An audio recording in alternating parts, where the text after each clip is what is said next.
Jarex and Glera had returned with quite the haul. Glera had dropped her massive nets on a small herd of deer, letting them more or less pick which they wanted. They let the rest go as not to wipe them out entirely. That scored the dragons a few snacks for the first leg of their trip too. The 5 dragons present, and the rather large number of people, had forced them to hold the feast outside. Luckily the weather had been excellent. Fires had been organised with turning spits for the deer, and the keep's own kitchen supplied the rest of the food. Tom hadn't really felt up for partaking in the drinking following his last experience, and unlike last time, Jackie had let him abstain. She still poked a bit of fun at him for it, since, well, at least the stuff they had brewed themselves should be good, and their local ale had been just fine last time. It had been a fine meal, but what really carried the feast was the good company, and there being plenty of food to go around. After they had finished eating, Esmeralda and Fengi had asked Tom if they could go get the music box, as they stubbornly called it. Victoria had put a stop to that though, calling everyone to attention. As she was waiting for the chattering to calm down, Glera's officer walking up beside her, carrying a few small boxes. Eyes up here, please. We have a few heroes among us tonight. While some might argue that orders were disobeyed and their actions at times reckless, there is no arguing with the results, nor the bravery displayed. As such, I've been awarded the privilege of handing out some awards on behalf of the Crown. I need Zarko, Jarex, Jackalope, Tom, and Unkai up here, please. Tom and Jackie looked at each other for a second, and Tom giving a shrug as Jackie grew a speculative smile before getting up. Very good. In a line, please. Jarex, just stand round back, Victoria ordered, gesturing them into place. First off, congratulations on the promotion, Lieutenant Zarko, Victoria started, putting emphasis on the new rank as she handed Zarko a steel scroll and 2 copper bands for her armour. You managed to adapt to a difficult situation, facing off against an unknown enemy on an unknown battlefield. You managed to protect your charge in the face of overwhelming numbers, downing no less than 3 enemy lancers in Jarex's defence, and inflicting heavy losses to enemy regulars. For this, you have been awarded the Silver Sword for Valour in the face of darkness. Congratulations. People cheered for her as Jarex pounded the ground a few times behind them in approval. Tom caught a few kids clapping a bit, Kieran of course leading the effort. Tom gave her a round of applause too, staying true to your roots and all that. Yiltz handed Victoria a small box, which she opened, and presented to Zarko. Tom had a bit of a peek to look. It looked like a very simple little medal. A circle with a spike starting from the bottom and tapering towards the top, the little thing hanging from a nice little purple ribbon. Jackalope Furlong and Thomas Hanson, you showed no fear in the face of the enemy and successfully went above and beyond the duty of your stations, both in defence of your friends and loved ones, but also for the sake of strangers. For your invaluable assistance to the Royal Guard in our mission here, you have both been awarded the Gilded Talons for service to the Crown. Tom had no idea what that meant beyond you did good, but Jackie was certainly excited, looking to him with mouth agape and eyes wide. That was good enough to make Tom smile too, and it did sound impressive, that was for sure.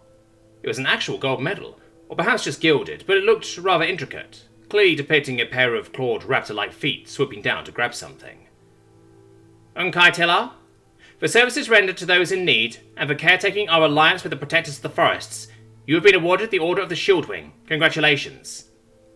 This was another silver medal depicting a pair of wings furled up around something, much like Jackie had done with Tom back at Deriva.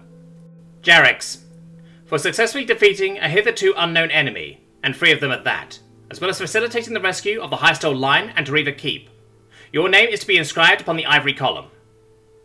That clearly sat quite well with the Blue Dragon, as he turned to his mother and father with a very excited expression, shoving his feet around. Glera was certainly pleased, stamping in approval herself, and even Arsh pulled off a kind of proud father look. You have been granted a half-year paid leave to be spent at your discretion at the end of any deployment. You may of course also have the sum in question paid out in advance. For the Battle of Deriva, you have also been awarded your first veterancy bar, so the world may know you have been tested. Victoria sounded particularly proud at the last point, and Jarex turned to Grevy with a very smug face. The Green replied with a conceding bow. Someone is feeling cocky. Tom mused to himself with a smirk. There wasn't anyone here who hadn't earned their place though. Come to think of it, a case could be made for him owing his life to every last one of them. Well, maybe not Jarex directly, but none of this had a chance of happening without him. How do I look? Jackie questioned, turning to him while holding the medal in place on her chestplate.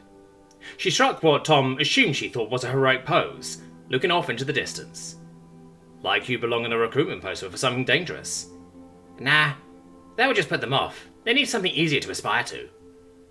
Tom tried not to laugh at that, but he was not really successful, limiting it to a restrained snicker. Hey, Jackie protested, looking very offended at him. You damn near died twice, and they still gave you a medal? If anything, shouldn't it be for those who saved your ass? Saving my ass medal would be about as common as your bad ideas. That's 2 insults now. Are you sure you want to push your luck? Jackie replied, crossing her arms with a wide smirk. Sure. How else are people going to get their Save a Tom medal? I'm going to force Mum to make one just to spite you know. You know that, right? Jackie replied, as they walked back into the crowd. Everyone congratulated them and asked to see their medals. Just remember, Saf gets the first one, Tom joked, as Saf came over, making sure she heard. Yeah, but I get 2. At least that's still better. I get a what now? Saf questioned with a suspicious expression. A medal for saving Tom? Maybe we should just keep scores, Jackie replied as Shiva came up, the Huntress switching her attention to her mother. I see I'm not the only one who's proud of you, the Smith let out, looking genuinely pleased, even if Tom was rather sure she was avoiding looking at him. At least I did something right, Jackie replied with a crooked smile, as her mother gave her a little shake by the shoulders. Shiva seemed to deflate a little as she glanced towards Tom, seemingly pondering her next words carefully. Congratulations, she just went, with a pat on his shoulder, giving him a curt nod, which Tom reciprocated. I would have a string to this, but it seems you are at least trying to be cautious. No need for more of those medals than necessary, Tom replied with a smile. Hey, that's progress. Saf had to agree to the idea of having saving the future of their race medal. Didn't actually sound like a bad idea. No, that was giving him too much credit. The source of life improvement around here, yeah, that worked. It wouldn't carry any weight though, at least not for a while. Gilded claws though. That was up there when it came to non-military distinctions. She definitely wasn't jealous, but she couldn't help but feel like they hadn't exactly had it easy in the capital either, and they were not getting any medals. What they were getting was properly fucking smashed though. All the time in the capital they hadn't been able to properly let loose to celebrate. Well, with the exception of the first evening, and that had led to complications. Now though, it was time to party. She had hoped Tom would let loose again too. That had been rather hilarious last time, but all things considered, it was probably for the best. Fengi and Essie had brought out the music box and put on some of the more fast-paced stuff. Tom had gone to fetch some of the things from the little movie setup he had put together to help spread the music a little further around. It was hilarious to see the expressions of everyone when they finally got it all to work. Tink looked like he had damn near creamed himself at the notion that no magic was involved. A point which Lincosta did not easily surrender to, wanting one of the music boxes dismantled for study, a notion Tink wholeheartedly agreed with. Tom very clearly refused them though, stating it was time for fun tonight. Tech would come later. They didn't even have to assign many to stay sober, just in case. They had 5 dragons here, and despite Tom's earlier warnings, they had yet to make enough spirits to drink one of them under the table. All their new members though, they could definitely manage that. They had brought some rather good ales from the capital. Mainly though, it was Raoul's homebrew, and the products of the distillery, both pure and watered down with strong tea, that was served tonight. It didn't taste brilliant, but it sure did the job. Saf had gathered Ray, Bo, Foe and Junior around a table, Redexi eventually coming over to join too. The 2 young boys seemed to hit it off well enough. Redexi was clearly more brash than the rather cautious Junior.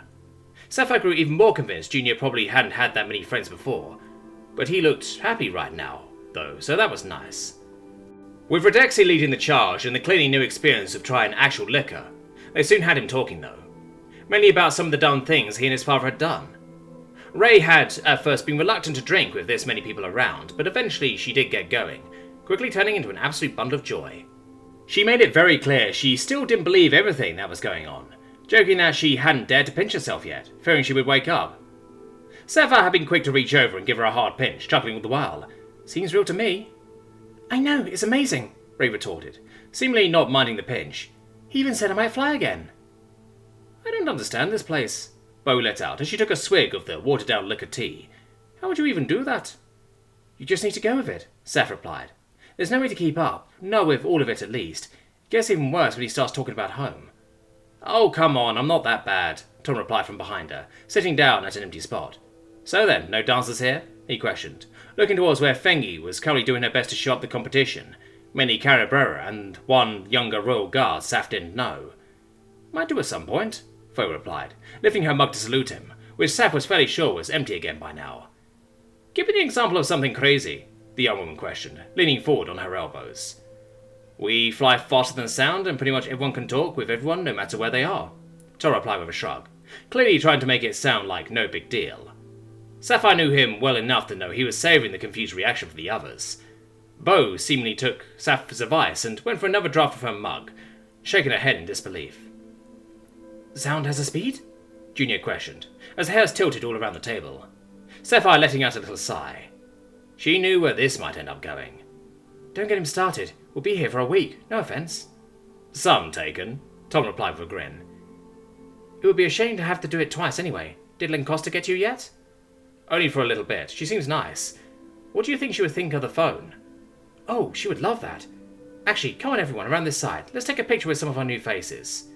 Sure, Tom replied. Everyone gathered around one side of the table. They seemed slightly confused as to why, but they did it.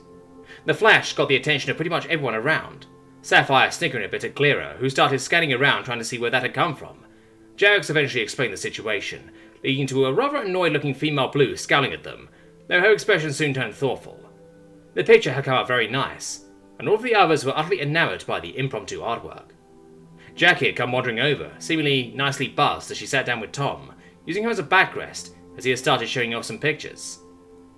The prospect of what might be appeared to give the two boys the courage to ask for a dance from Bo and Foe, who didn't see any harm in that.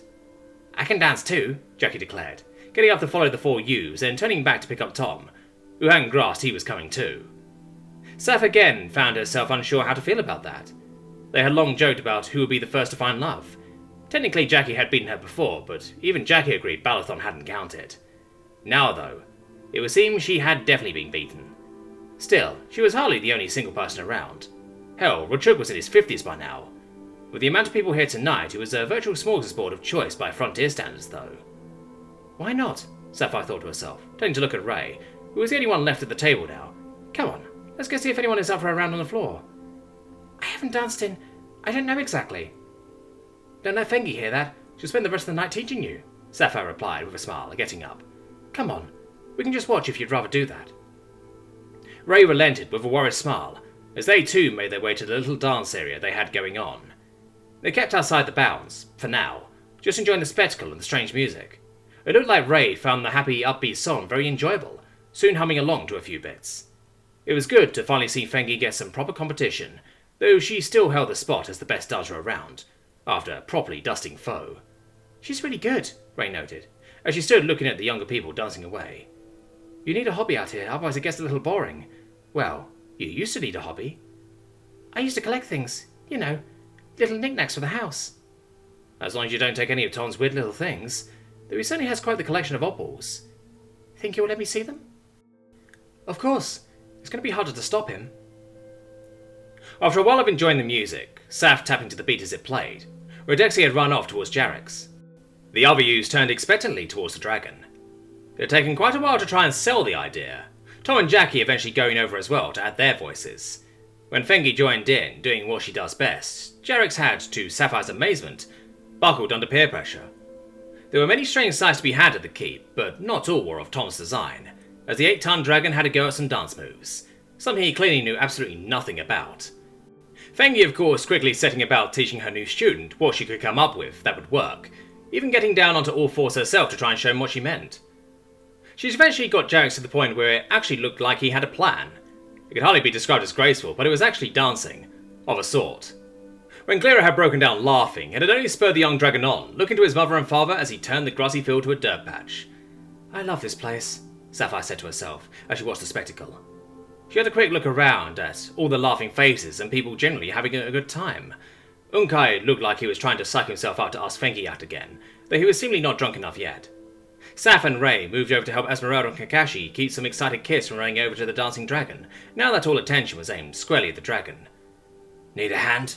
Micah questioned from behind her, as Essie set about getting the kids to imitate Jarex, rather than run over to get stepped on by accident. I think we got it, Sapphire replied, turning back to the corporal, wholly slipping past her, getting caught by Ray instead. Mostly. I don't think I've ever had the privilege of dancing to music from another world. I think I'll need an otherworldly partner too. How were you practicing that one? Sapphire questioned with a knowing smile.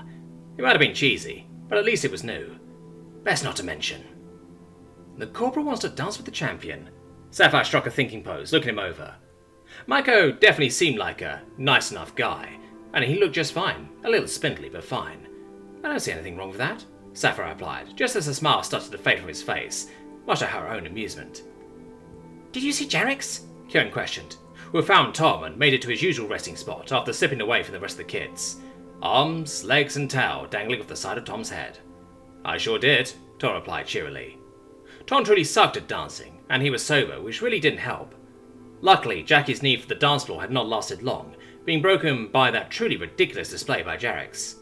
That had left her struggling to breathe with laughter as they stood watching from the sideline, Jackie using Tom as a brace to stay upright.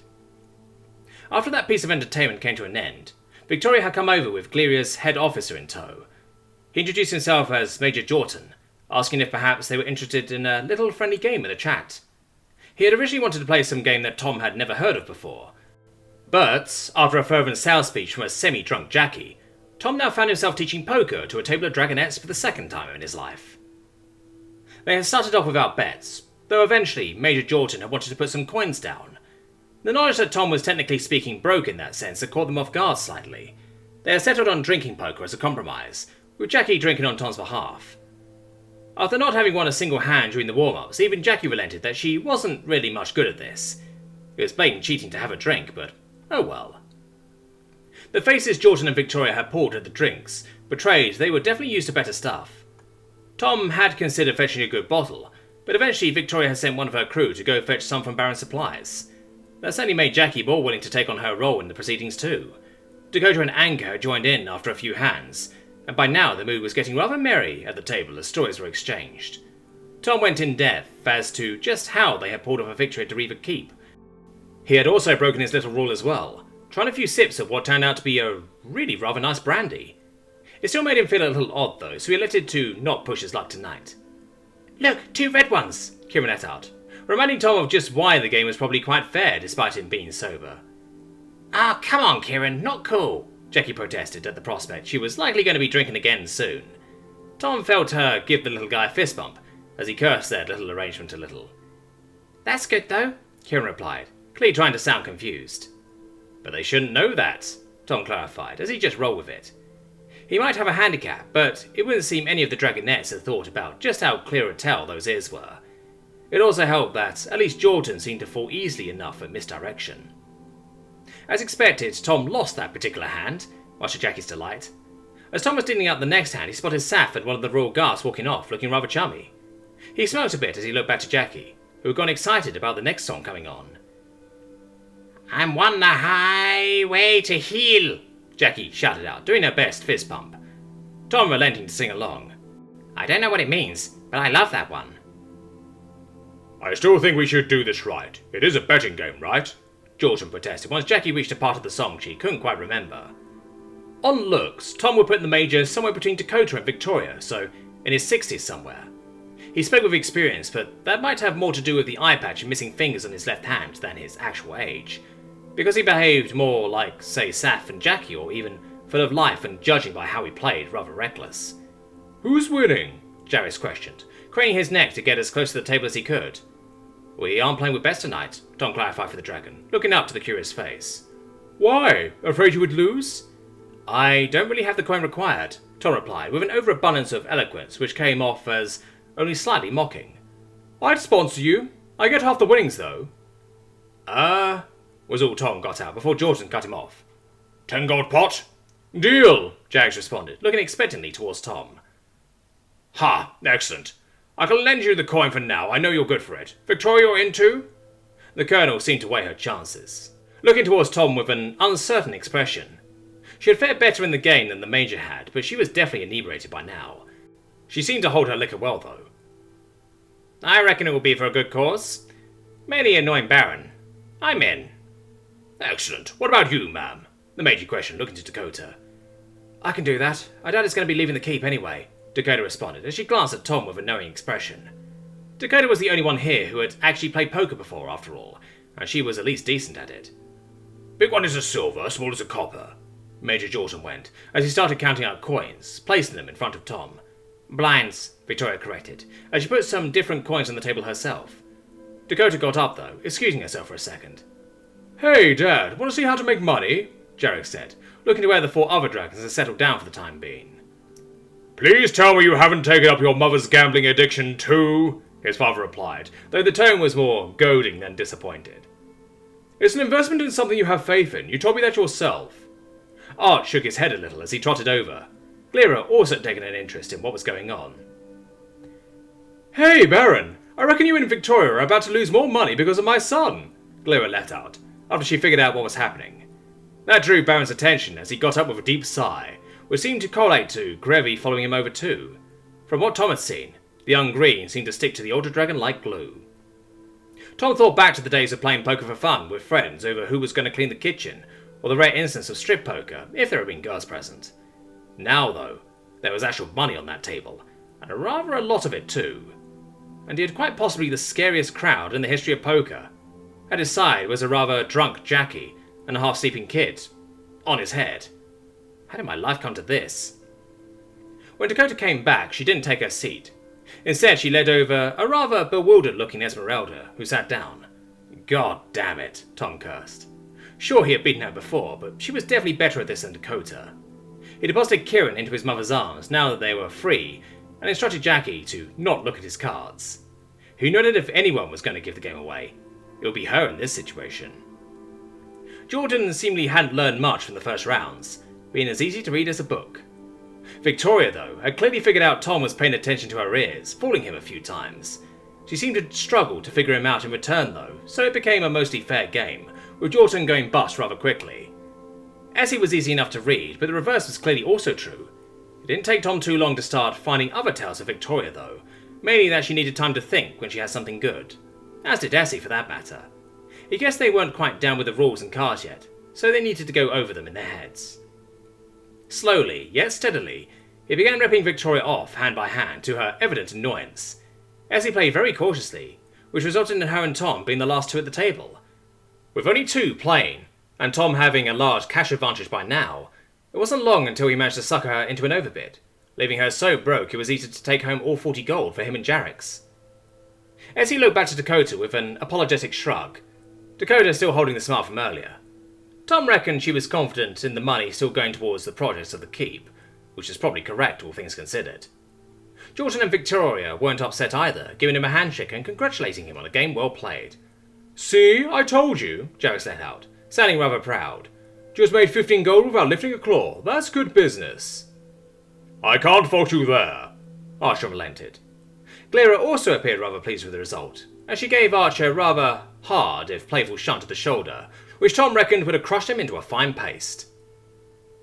The sun had been starting to get low in the sky as the game came to an end. Archer's crew and the Dragonette's crew in the combat wing had set up tents for the night before the start of festivities. There was still a little cleaning to do, though, and things that needed to be carried back inside before nightfall. Jarek's had gotten his gold, and Lancaster had not materialised to ask Tom to look at stars, so he declared himself off for the night now. Tink and Junior had taken up temporary sleeping quarters in the Grand Hall, after Tom had vetoed the idea of having them sleep in the workshop, on the reasoning that they didn't yet know what not to touch. The 2 new Huntresses had been given a room to share, for now, Ray being put to bed in her own room by Dakota and Sapphire after she had fallen asleep at the table. All in all, this had been a good day, Tom thought to himself, as he waved at Saf and Dakota, returning to their own bedrooms. Saf got off a return wave before Jackie grabbed him by the shoulders, yanking him inside the room they sort of shared by now. And it just got better.